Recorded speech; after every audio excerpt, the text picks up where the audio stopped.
650 বছরের পুরনো শান্তিপুরের বাবলায় অদ্বৈতাচার্যের দোল উৎসব, যা অনুষ্ঠিত আজ সপ্তম দোলে। নদিয়া জেলার প্রাচীন জনপদ শান্তিপুরের দোল উৎসব রাসযাত্রার পর দ্বিতীয় শ্রেষ্ঠ উৎসব বলে পরিচিত। এখানকার দোল একদিনের উৎসব নয়, বরং পূর্ণিমায় দোল ছাড়াও প্রতিপদ, পঞ্চম দোল, সপ্তম দোল এবং রামনবমীতেও এখানে দোল উৎসব পালিত হয়।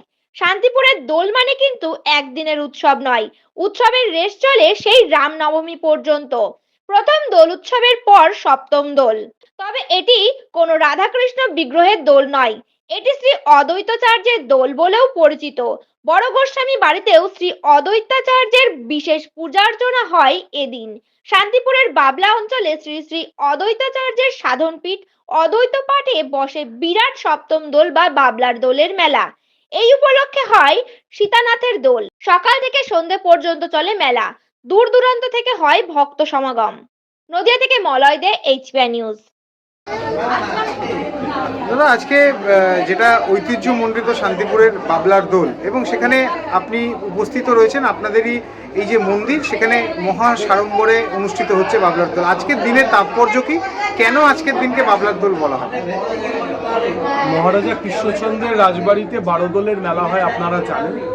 সেই হিসেবেই দিনপ্রতি বহু জায়গায় হয়, যেমন পঞ্চম দোল হয় নতুন পাড়া সংলগ্ন জ্যাঠাজেঠি মন্দিরে।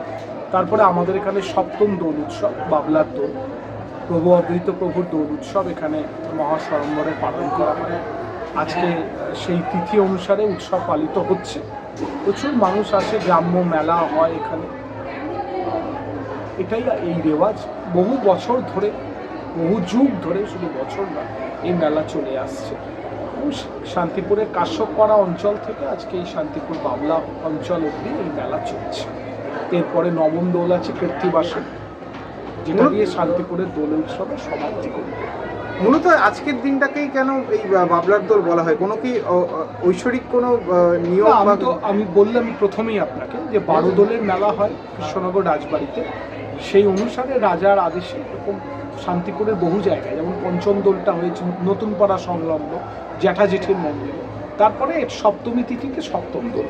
তো সপ্তম দোলটা শান্তিপুর শহর সংলগ্ন কাশ্যপপাড়া অঞ্চল থেকে বাবলা অঞ্চল দিয়ে হচ্ছে। এরপরে ফুলিয়ার দোল আছে। আরেকটা জিনিস দেখলাম যে যিনি রয়েছেন, অর্থাৎ বিগ্রহতে আবির দান এবং প্রচুর মানুষ সেখানে আসছেন, আবির দিচ্ছেন। আজকের দিনেই কি বিশেষ করে বিগ্রহ বাইরে আনা হয়? হ্যাঁ, বছরে একটি দিনই বিগ্রহ বাইরে আসেন, দোল মঞ্চে বসেন এবং আবির মানুষ, সাধারণ মানুষ দিতে পারেন।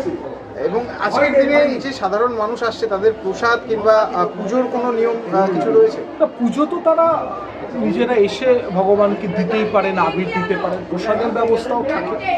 পারবে।